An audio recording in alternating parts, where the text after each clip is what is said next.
Avatar Ice Wars. Hi you, King here, and let's go over how this game's gonna be like. First up, it's a AAA game being made by Saber Interactive. And seemingly from the leaked concept art, it seems like waterbenders are gonna be the main antagonists of this game, with the events of its story taking place thousands of years before Aang Zera. And a story that I would really want them to tackle is one that involves the Fire Nation going up against the Water Nation, especially since the main protagonist for this game is supposedly a fire avatar. And since fire is the natural opposite of water, it would make sense that the hardest element for him to learn would be the same element that's being used by the main villains of the game. Very simple, but yet very poetic. But before I fully get started, if you're going to enjoy me talking about this game and will want me to do so more in the future, then please do your part and like, share, subscribe, and follow. And without further ado, let's begin. Now, the story for Avatar Ice Wars can be anything. I mean, it takes place 1,000 years in the past. But what I would want the story to be about is a group of powerful waterbenders trying to drown the other regions because they believe the world is filled to the brim with too many bandits and pirates. Because the era for which I would have this game take place be at the dawn of the Fifth Nation, aka the Pirating Nation. For which, if you're familiar with your Avatar history, was comprised of mainly rogue waterbenders and rogue firebenders, and a bunch of rogue non-benders as well.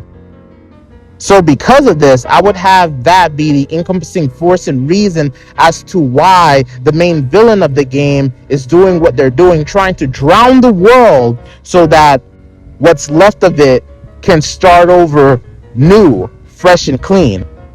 But of course, the fire avatar that we're playing as has to put a stop to it.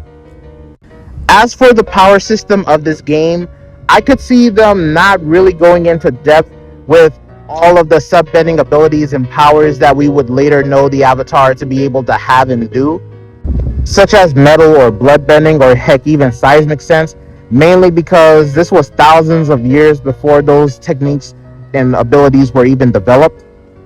But I could see this avatar having a skill tree that allows him to develop techniques that will equal versatility in this type of game, for each of the four elements growing into four important areas, such as attack, defense, stealth, and traversal, which will make playing through the levels that much rewarding for an Avatar fan and even the average player, because as we Avatar fans know, you can do a lot with being able to bend the four elements, even one individually if you have yourself a favorite. And becoming stronger as you play is always a fun concept.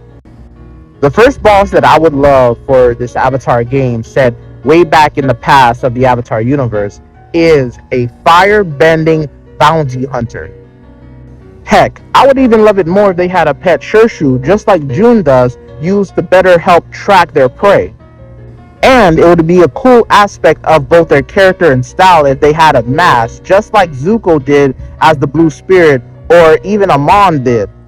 Because a mysterious, badass character is always made more mysterious and badass if they're wearing a mask.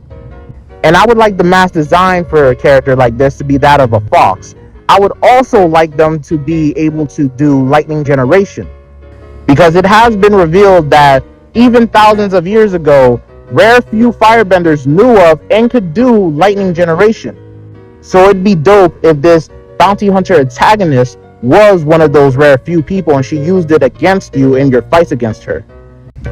Other bosses for this Avatar game could be a Guru Lahima occult leader. Believing in the words of Guru Lahima so passionately that they become extremists because of it, these Guru Lahima occultists were way ahead of the curve, way before Zahir. Wanting to be untethered by the burdens of this world like Guru Lahima, they go along with the crazy plans of the waterbender villain, believing that once the world is drowned, the new one will truly be free, and so will they, free to fly. But we all know Zahir got them beat when it comes to that.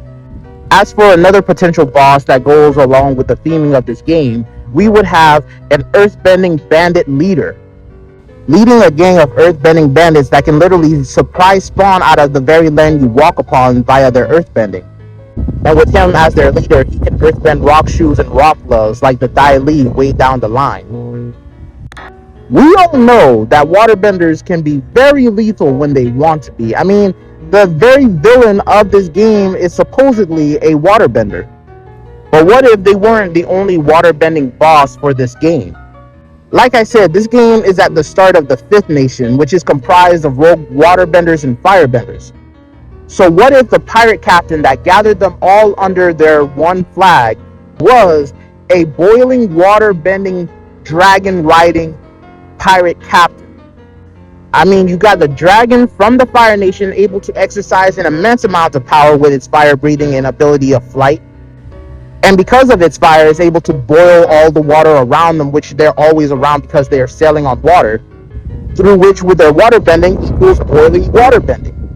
And what if there wasn't just pirates, but spirits as a problem for your character to fight against, with the main boss for the spirits being Father Glowworm, a fan favorite? I feel it would be an awesome twist if it's revealed that Father Glowworm was the reason why all of these events were set in motion. Like it is revealed that Father Glowworm kidnapped the main villain years ago and brought him to the spirit world where he planned to devour him, but he was too great with his waterbending prowess and escaped his grasp. And he would find Washington's library and would ask to read his books to find a way to escape the spirit world, but instead found out about a special cave for which we Avatar fans found out about through reading the Reckoning of Roku novels. A secret special cave that boosts the power of any bender to Avatar's state levels that steps within it, but only while within the cave. And that's what they were using to create a giant blizzard to stem off any Fire Nation interloper, while also trying to build up power to create a giant tsunami wave to drown the Avatar world. But that's it. Tell me your thoughts in the comment section below, and like, share, subscribe, and follow.